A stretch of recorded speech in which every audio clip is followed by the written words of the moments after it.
bem-vindos ao programa Saber Direito. Essa semana estamos tratando das espécies tributárias. Meu nome é Patrícia Postigo Varela Canhada, sou advogada tributarista em São Paulo e especialista pela Pontifícia Universidade Católica de São Paulo. Essa semana nós estamos tratando das espécies tributárias e na nossa última aula nós tratamos das noções gerais de direito tributário. Falamos das classificações das espécies tributárias, dos princípios, das imunidades, das limitações ao poder de tributar, falamos um pouco de competência tributária, capacidade tributária ativa, e hoje nós vamos tratar especificamente dos impostos. Vamos trazer noções gerais dos impostos e depois trataremos dos impostos federais. Nós contamos também com a colaboração de alunos, que vão também nos dar sugestões, fazer perguntas. Como nós já dissemos na última aula, os tributos são a fonte genuína de arrecadação do Estado. E dentre essas fontes genuínas, a mais genuína são os impostos. E se nós lembrarmos da classificação que nós fizemos na última aula, que são cinco espécies tributárias, vocês vão lembrar que a gente falou que os impostos, eles não têm vinculação com uma atividade do Estado. A arrecadação dos impostos não deve estar vinculada a uma atividade estatal. E por isso ele é a fonte mais genuína. Porque os impostos, uma vez acontecido o fato previsto na norma, o contribuinte já deve pagar o tributo, independente de uma atividade do Estado. Então, são os impostos que mantêm os estados. Os estados, a União, o Distrito Federal e os municípios. Os impostos, a Constituição prevê quem tem competência tributária para instituir os impostos. Nós vamos ter 9 impostos de competência tributária da União. Nós vamos ter 3 impostos da competência tributária dos estados e do Distrito Federal. E nós vamos ter 3 impostos da competência tributária dos municípios e do Distrito Federal. O Distrito Federal, ele acumula a competência para instituir impostos estaduais e municipais. Tá ok? Os impostos, como a gente disse, ele é a fonte genuína de arrecadação do Estado. E lembrando a classificação, ele não está vinculado a uma atividade do Estado. Então, ele responde não àquela primeira exigência que a gente tratou na última aula. Ele não pode ter destinação específica. Então, a Constituição determina que a receita arrecadada não pode ter destinação específica, sob pena de um imposto ser declarado inconstitucional. Então, se a lei prever destinação específica para o produto da arrecadação de um imposto, ele pode ser declarado inconstitucional. E também não há previsão de restituição da receita arrecadada a título de imposto ao contribuinte ao final de um determinado período. A título de exemplo, nós tivemos no Estado de São Paulo a majoração da alíquota do ICMS, que é Imposto sobre Circulação de Mercadorias e Serviços, interestadual, intermunicipal e de comunicação. Esse, para facilitar, a gente vai chamar de ICMS. Teve uma legislação estadual que majorou a alíquota de 17% para 18%. E o que diz essa lei que majorou a alíquota? Ela destinou esse 1% que foi majorado para o custeio, para um fundo que iria custear a construção de casas populares. O objetivo, muito plausível. Mas onde está a inconstitucionalidade dessa lei? Na vinculação do produto da arrecadação. E foi declarada inconstitucional pelo Supremo Tribunal Federal. Então, não pode haver destinação específica para o produto da arrecadação do imposto. Isso tem que ficar muito claro. Então, a legislação não pode prever essa destinação específica. Bom, os impostos, eles incidem em 3 hipóteses. Né? Os impostos, eles incidem sobre o patrimônio, sobre rendimentos e sobre atividade econômica. Tá? Então, sobre patrimônio, rendimentos e atividade econômica. Então, são essas 3 situações que vão gerar a tributação por meio do imposto. Então, vamos falar quais são os impostos que incidem sobre o patrimônio. IPTU, Imposto sobre Propriedade Territorial Urbana. ITR, Imposto sobre Propriedade Territorial Rural. ITBI, Imposto sobre Transmissão de Bens Imóveis. ITCMD, Imposto sobre Transmissão, Causa Mortes e Doação. Tá? Vamos ter também o IPVA, que é o Imposto sobre Propriedade de Veículo Automotor. IGF, Imposto sobre Grandes Fortunas. Lembrando, como a gente falou na última aula, o IGF ainda não tem lei instituindo. Tá? Ele é um imposto de competência tributária da União. E o IOF, que é um imposto que incide sobre operações financeiras. Então, todos esses impostos, eles incidem sobre o patrimônio. Patrimônio, rendimentos. O único imposto que incide sobre rendimentos é o imposto sobre a renda e proventos de qualquer natureza. Esse é o único imposto que incide sobre os rendimentos. E também, por último, temos os impostos que incidem sobre as atividades econômicas. Vai ser ICMS, Imposto sobre Circulação de Mercadorias e Serviços, intermunicipal, interestadual e comunicação. ICMS tem um nome longo. IPI, que é o Imposto sobre Produtos Industrializados. Vamos ter também o ISS, Imposto sobre Serviços, o Imposto de Importação e o Imposto de Exportação. Então, esses são os impostos discriminados na Constituição e que nós vamos tratar mais especificamente de cada um deles. Tá? Como falamos na última aula, o poder de tributar ele é bipartido. Né? Então, ele tem o poder de tributar previsto na Constituição, que é a competência tributária, que tem também as limitações. Lembra que nós falamos dos princípios e das imunidades, né? Tem princípios que eles têm aplicação específica para os impostos. E são desses princípios que nós vamos tratar agora. Tá ok? Esses princípios, nós vamos falar primeiro do princípio da capacidade contributiva. Ele está previsto no artigo 145, parágrafo 1º da Constituição Federal. O que diz o princípio da capacidade contributiva? Ter capacidade contributiva é ser contribuinte. É dar causa ao fato gerador. Então, eu tenho capacidade contributiva se eu realizei aquele fato previsto de forma abstrata na norma. Então, se eu oferir renda, eu sou contribuinte do imposto sobre a renda. Tá? Então, ter capacidade contributiva é realizar o fato previsto abstratamente na norma. Eu posso ser contribuinte, eu posso ter capacidade contributiva, mas não ter capacidade financeira. Qual a diferença da capacidade financeira para a capacidade contributiva? A capacidade contributiva, como eu disse, é ser contribuinte. Capacidade financeira é ter dinheiro para pagar o tributo. Então, eu posso ser contribuinte e não ter capacidade financeira? Posso. Vou dar um exemplo para vocês. Eu estou no shopping, fiz minhas compras e preenchi um cupom para concorrer a uma Ferrari, né, que vai ser sorteada no final do ano. E fui premiada com essa Ferrari. Se eu sou proprietária de um veículo automotor, eu devo que tributo? Muito bem. Eu sou contribuinte do IPVA. Agora, eu só tenho essa Ferrari. Na verdade, em casa, eu tenho um Fusca. Eu não tenho capacidade financeira para pagar o IPVA que incide sobre a Ferrari. Né? Então, eu sou proprietária de uma Ferrari, eu tenho capacidade contributiva, mas eu não tenho dinheiro. Isso importa para o fisco? Não.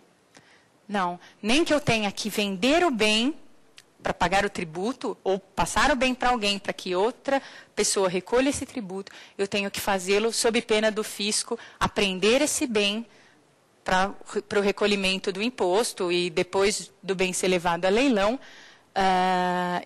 ser devolvido o saldo remanescente. Nós vamos ter uma questão. Vamos lá. Meu nome é Plínio Minuzzi. A pergunta é a seguinte, professor. No caso da incapacidade absoluta na esfera civil, esse incapaz ele também tem a capacidade contributiva? Muito boa pergunta, Plínio. Na verdade, a incapacidade civil não gera a incapacidade tributária. Então, eu posso ser contribuinte e não ter capacidade civil. Né? Isso não é... O direito tributário não busca, não tem esse mesmo conceito de capacidade do direito civil.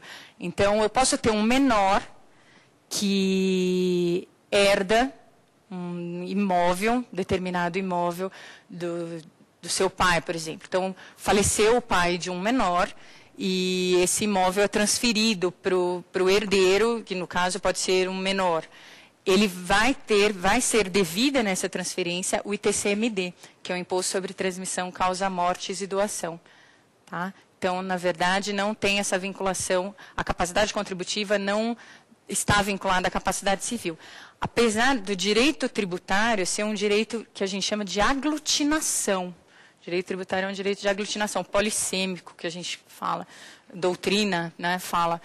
Ele busca os seus conceitos em outras esferas do direito. Então, não pode o direito tributário falar o que é ser proprietário para o direito tributário, ou o que é ser... o que é renda para direito tributário, né? O que é município. Então, o conceito de município eu vou buscar no direito administrativo. Os conceitos são buscados em outras matérias do direito. Né? O direito tributário ele não pode criar conceitos específicos para o direito tributário apenas para aumentar a tributação. Mas, para o direito tributário, não importa ser capaz ou não, e aí o conceito do direito civil. O incapaz também é contribuinte. Né? Eu brinco que, na verdade, hoje somos todos contribuintes, e todos são contribuintes. Né? O que importa é verificar a ocorrência do fato. Ocorrendo o fato, é devido tributo. Respondido? Ok. Mais uma questão, seu nome? Ademir, Faculdade Forte. Você fala que o direito não pode ser criado com fim específico, né?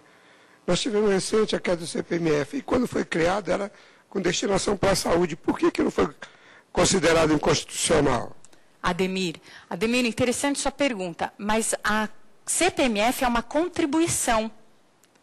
A contribuição, ela pode ter destinação específica. Nós vamos falar das contribuições na quarta aula. Quem não pode são os impostos. Tá? A CPMF não é um imposto. O imposto não pode ter destinação específica. Lembra do exemplo que eu dei? O Estado de São Paulo, quando majorou a alíquota do ICMS e destinou para a construção de casas populares, foi declarada inconstitucional essa majoração. Tá ok? Então, falamos do princípio da capacidade contributiva e agora vamos para outro princípio, que é o princípio da irretroatividade. Nós falamos um pouquinho também na primeira aula, é a impossibilidade de cobrança de impostos, e aqui porque estamos falando de impostos, cobrança de impostos sobre fatos geradores ocorridos antes do início da vigência da lei. Então, eu não posso cobrar um imposto sobre fatos geradores ocorridos antes da lei que os criou. Esse princípio está previsto no artigo 150, inciso 3, a linha A. Princípio da anterioridade. Esse princípio, ele trata do seguinte, é vedada pela Constituição Federal a cobrança de tributos no mesmo exercício financeiro em que haja sido publicada a lei que o instituiu ou aumentou. O princípio da anterioridade, como a gente também já viu, qual é o intuito do princípio da anterioridade? É preparar o contribuinte para aquele imposto, para a criação ou majoração. E por que há essa necessidade? E a gente vai lembrar, num passado não muito distante, era comum as leis que eram editadas no final do ano para majoração de tributos. Então, nós estávamos ali entre o Natal e o Ano Novo, todos nas festividades, e saía uma lei majorando um tributo, né? Que ela já era cobrada no exercício seguinte. Por quê? Porque a legislação fala, a Constituição traz o princípio da anterioridade, que você não pode cobrar no mesmo exercício financeiro. O mesmo exercício financeiro é o ano civil para o direito brasileiro. Então, você já poderia cobrar no 1º de janeiro do outro ano. Para evitar essa prática, veio o princípio da noventena, no artigo 150, inciso 3, a linha C da Constituição Federal.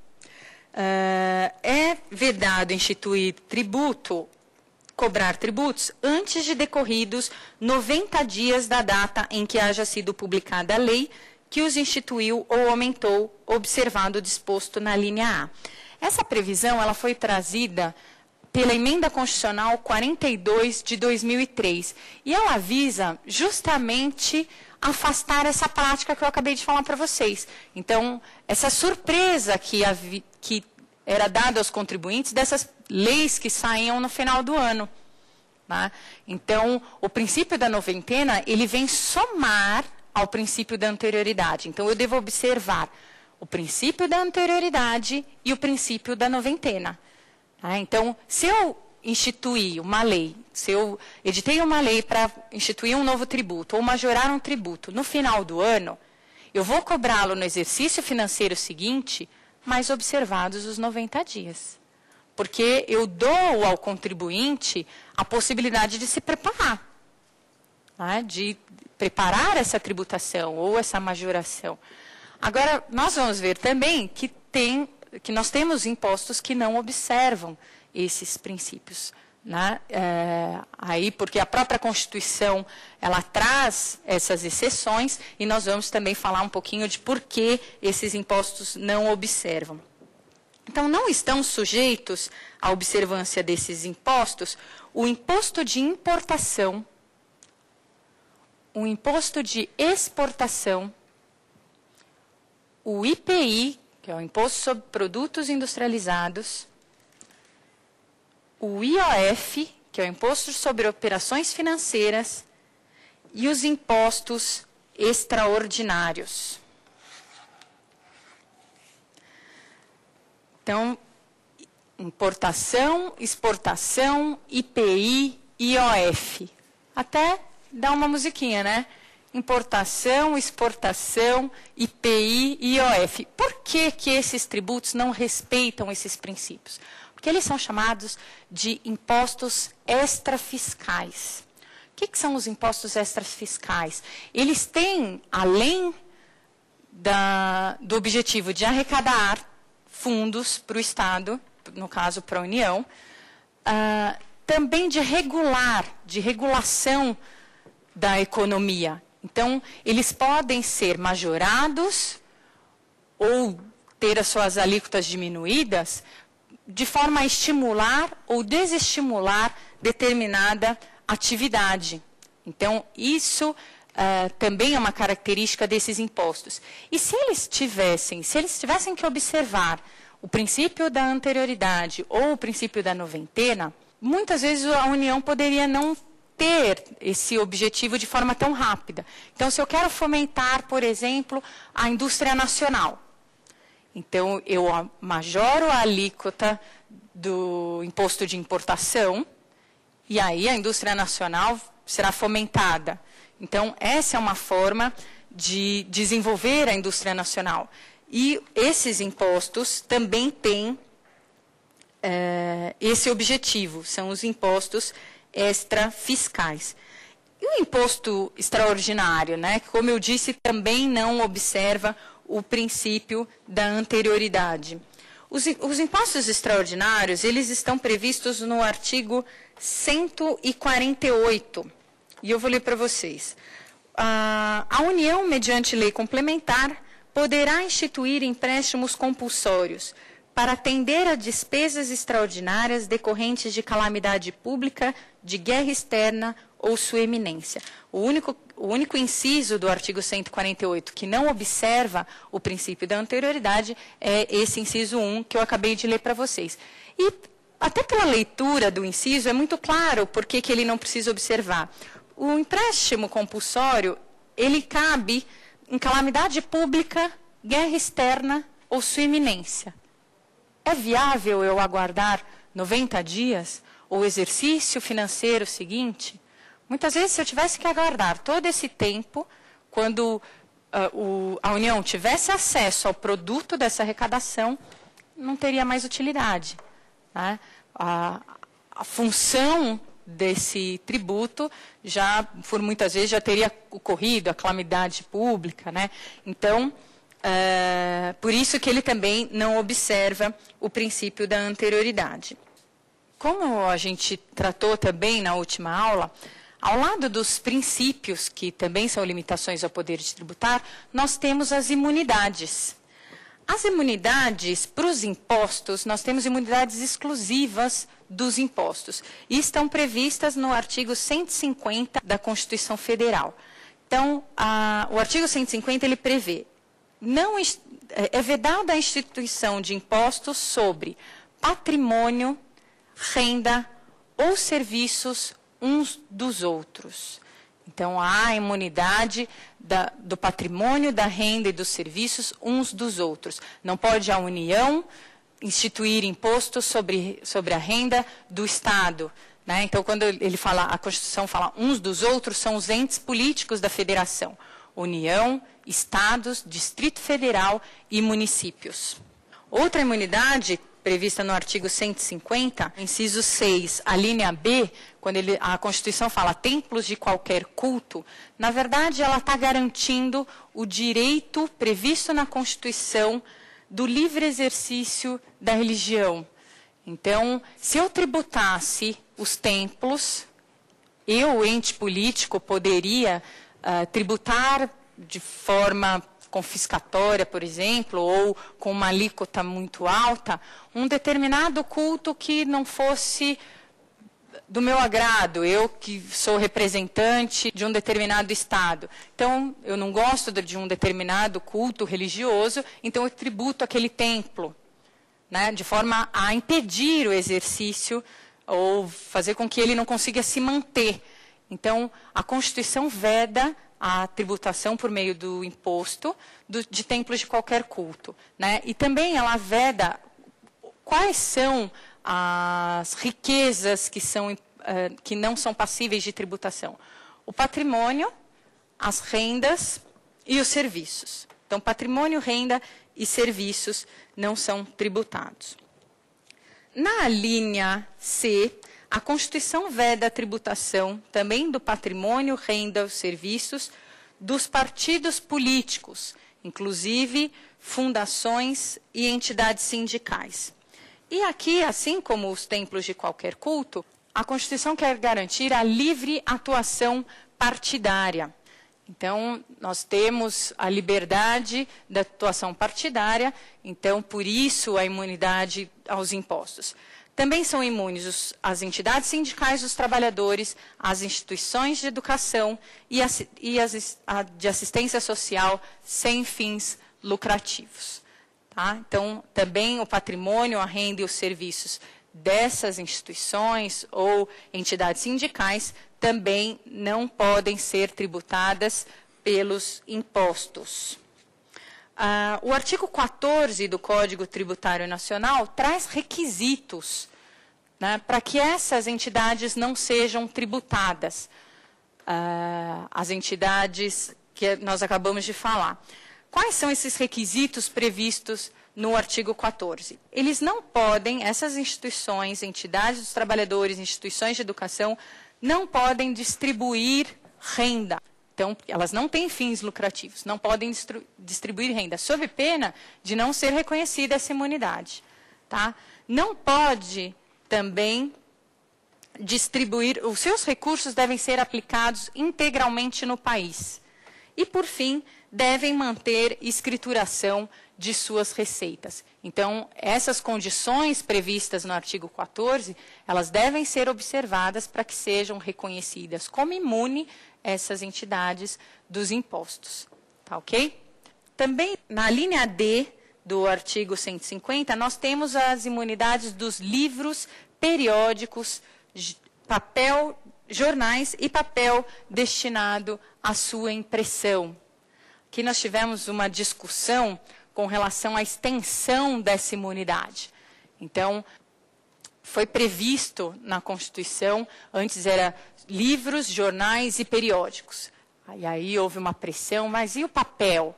Se o papel também não for imune, mas é no papel que eu imprimo os jornais, os periódicos, então foi prevista a imunidade também do papel.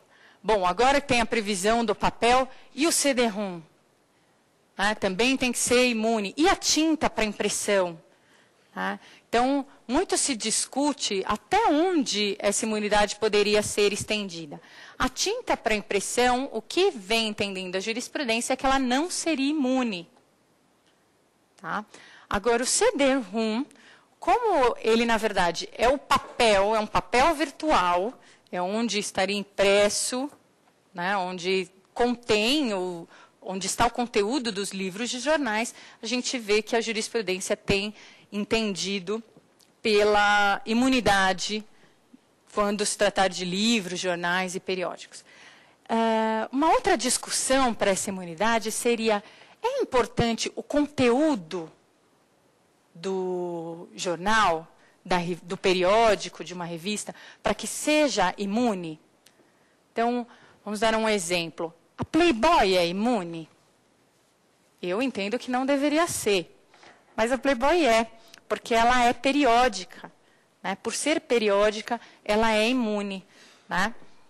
Então, esse aí é um exemplo da imunidade prevista na Constituição Federal. Bom, o veículo introdutor, como a gente já trouxe na primeira aula, de instituição dos impostos, é a lei ordinária. Então, é a lei que tem um processo regular de tramitação, é a lei que deve prever os impostos. Agora, os impostos também podem ser criados por lei complementar. E a Constituição ela traz expressamente hipóteses ou impostos que só devem ser criados por lei complementar.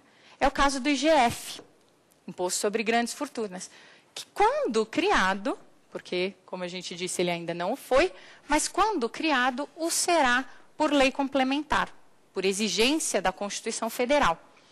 E medida provisória, pode instituir ou majorar impostos? O IGF, como a gente disse, e os impostos residuais não podem ser criados por medida provisória. E por que o imposto sobre grandes fortunas e os impostos residuais não podem ser criados por medida provisória? Quem sabe? Porque eles devem ser instituídos por lei complementar. E a Constituição veda, no artigo 62, parágrafo 1º, inciso 3, é vedada a edição de medidas provisórias sobre matéria reservada à lei complementar. Então, a própria Constituição, ela veda a utilização de medida provisória em matéria reservada à lei complementar. Como a gente disse, o imposto sobre grandes fortunas devem ser instituídos por lei complementar, assim como os impostos residuais. Então, com relação a esses impostos, não podemos ter medida provisória. Agora, a medida provisória, ela pode instituir ou majorar os demais tributos.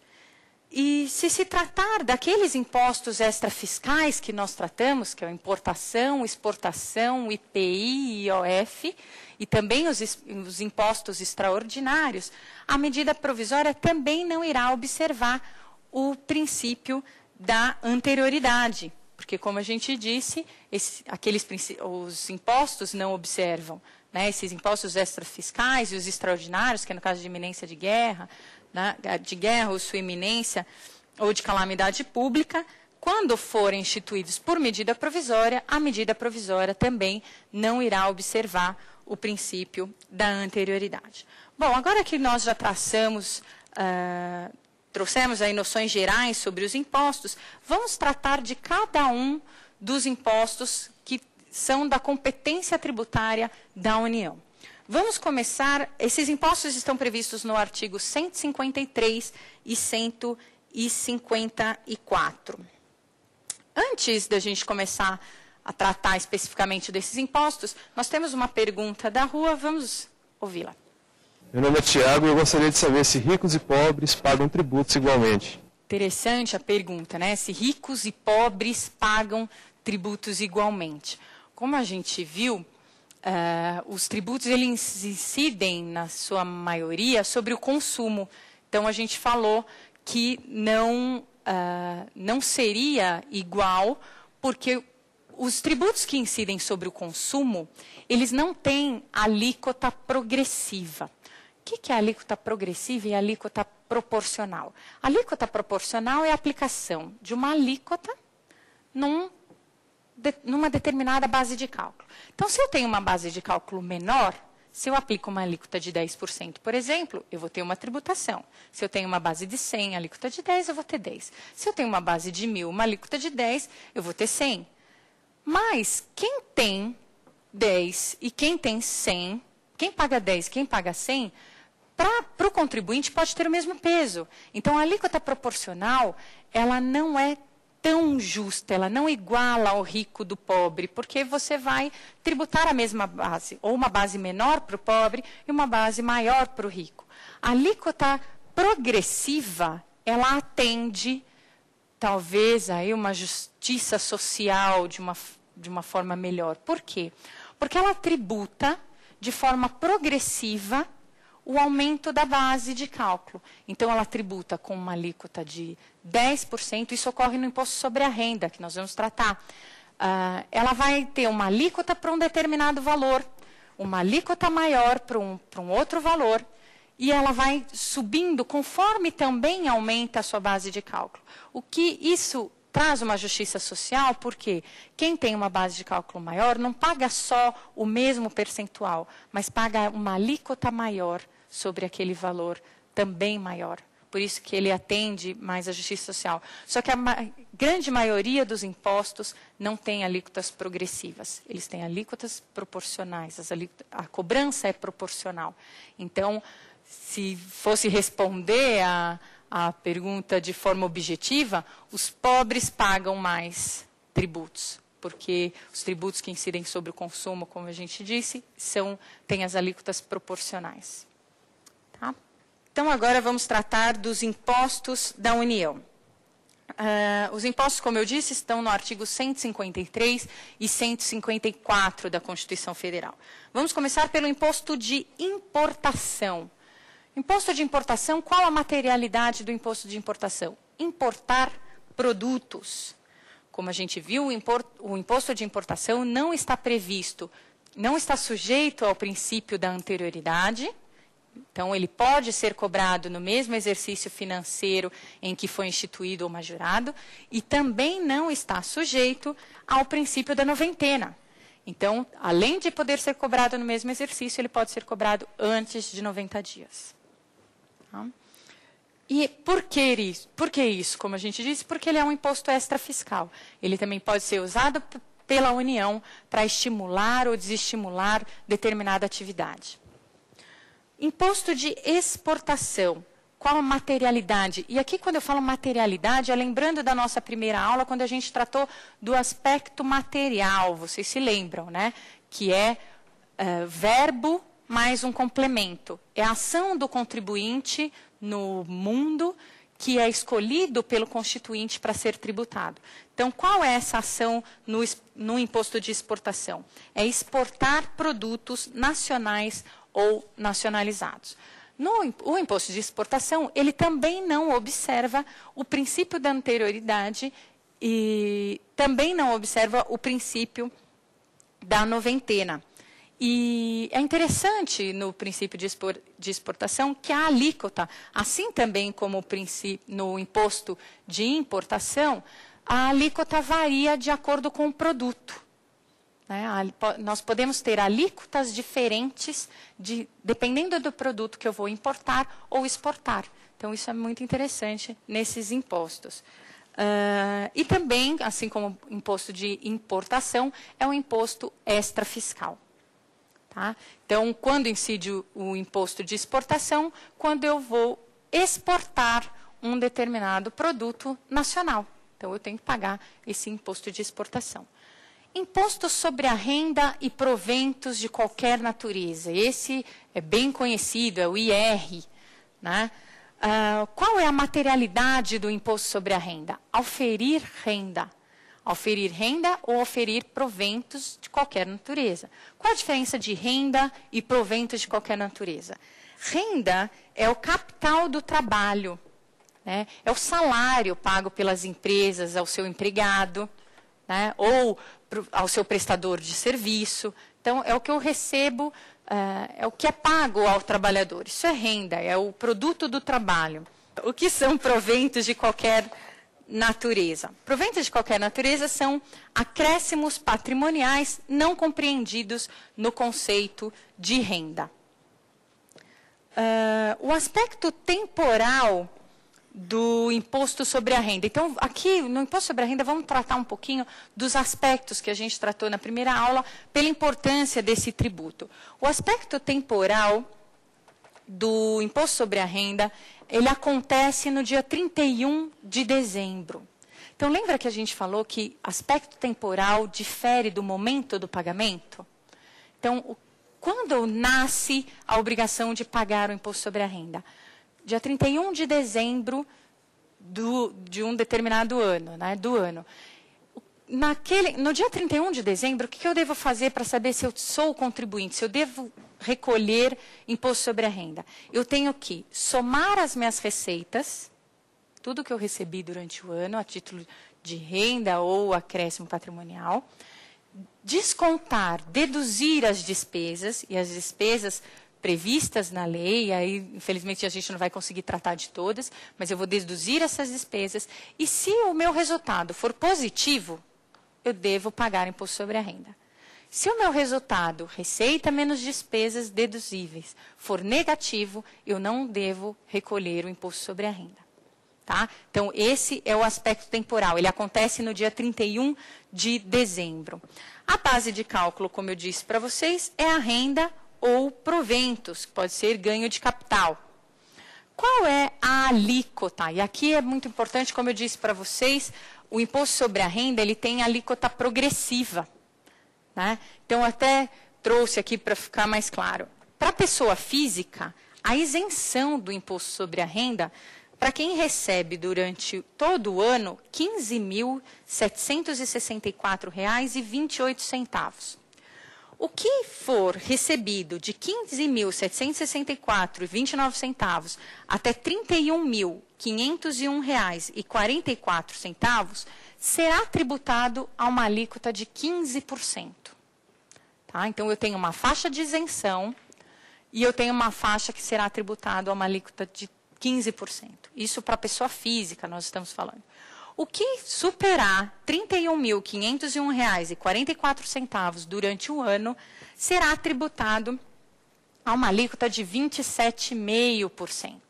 Então, vocês já devem ter ouvido falar das alíquotas do imposto sobre a renda, né? Então, isenção, uma faixa de isenção, 15% e 27,5%. Então, aqui a gente vê que quanto maior é a base de cálculo, também maior será a alíquota.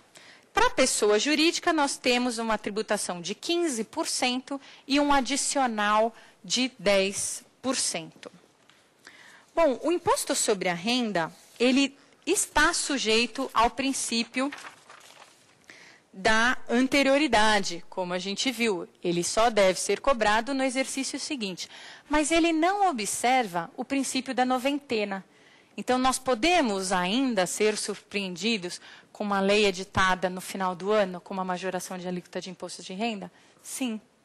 Ele não observa o princípio da noventena. Ele observa apenas o do exercício financeiro. Tá? Então, isso é um ponto bem importante. E ele observa os princípios da generalidade, universalidade e progressividade. Então, progressividade é isso que nós estamos falando. É a cobrança por uma alíquota maior, quanto maior for a base de cálculo. Então, isso é bem importante para o imposto sobre a renda. Bom, agora vamos tratar do IPI, Imposto sobre Produtos Industriais. Está previsto no artigo 153, inciso 4. O imposto sobre produtos industriais, ele incide em 3 situações. No desembaraço aduaneiro de produto, quando da procedência estrangeira, incide da saída do produto industrializado do estabelecimento do importador.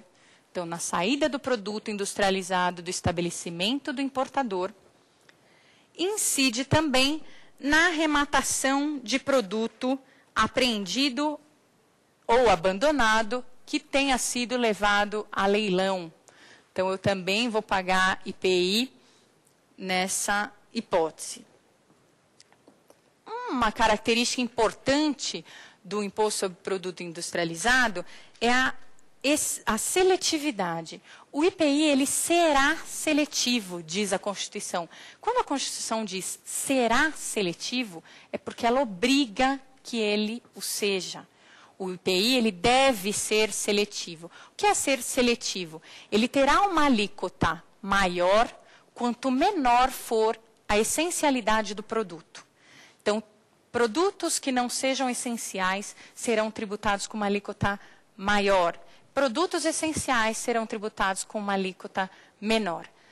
Vamos dar um exemplo aí de produtos que sejam tributados com alíquotas maiores. Cigarros, bebidas, perfumes. Apesar da grande maioria das mulheres achar que perfume é essencial, ele é tributado a uma alíquota maior. Então, essa é uma característica importante do IPI. E ele também será não cumulativo. Figura da não cumulatividade. O que é não cumulatividade? É a compensação do que foi pago na operação anterior com o tributo que deve ser pago na operação consequente, na operação posterior. Mas nós vamos falar mais da não cumulatividade na próxima aula, quando a gente tratar do ICMS. Só gravem que o IPI ele também é não cumulativo. E também não está sujeito ao princípio da anterioridade e também não está sujeito ao princípio da noventena. Bom, o IOF, que é o Imposto sobre Operações Financeiras, também previsto na Constituição no artigo 153, inciso 5, incide sobre operações de crédito, câmbio, seguro e transmissão, emissão ou pagamento, resgate de títulos ou valores mobiliários. O IOF é chamado de Imposto sobre Operações Financeiras. Agora vamos tratar do Imposto sobre Propriedade Territorial Rural.